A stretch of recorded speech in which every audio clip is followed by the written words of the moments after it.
I tell you, sometimes you couldn't write this stuff as a script. So, mayors in Western Sydney want the Prime Minister to meet with them to talk about the ISIS brides. He fobs them off with the letter. The Minister responsible 30 minutes on Zoom. No time to go to Western Sydney, but guess where the Prime Minister is tonight? In Sydney, at the GQ Man of the Year Awards. Feel free to get in the taxpayer-funded car and drive a few minutes west. I'm sure the driver knows where it is.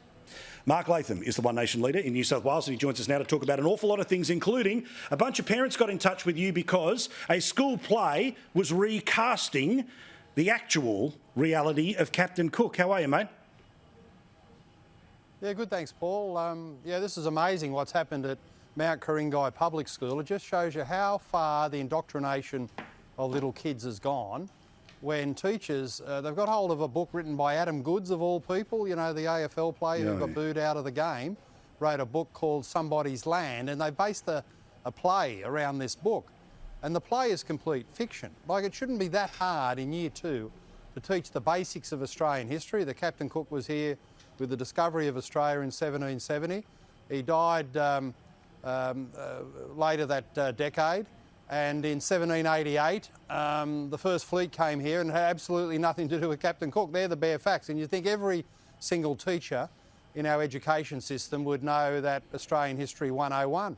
But they're teaching, in an attempt to demonise Cook, that Cook was there in 1788, part of the first fleet. He's described as a coloniser. He uses words in the play that he never spoke, where he says, there's nobody living here, I'm taking the land for myself.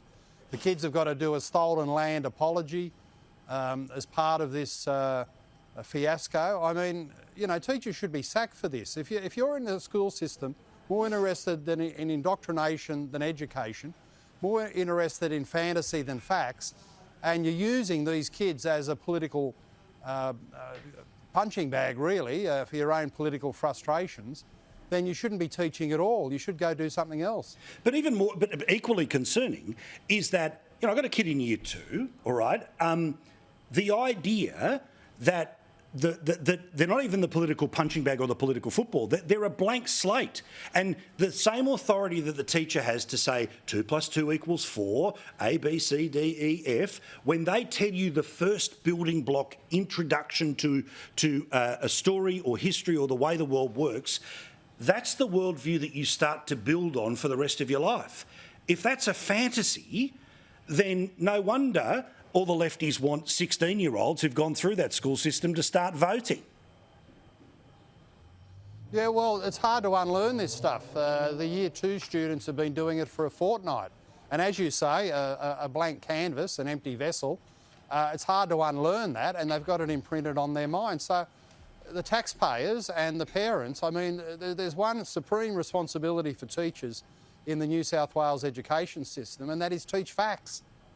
Teach knowledge and facts rather than political indoctrination. If you don't like Captain Cook, well, run for elected office and you make speeches in Parliament about it. Don't go rewriting Australian history, a complete fabrication off a book by Adam Goodes, to indoctrinate these kids for something that's completely untrue and could well affect them for the rest of their lives in a bad and false way. Well, this is why we love you in the Parliament, the fact that parents know that they've got somebody to send this to and you're able to amplify it.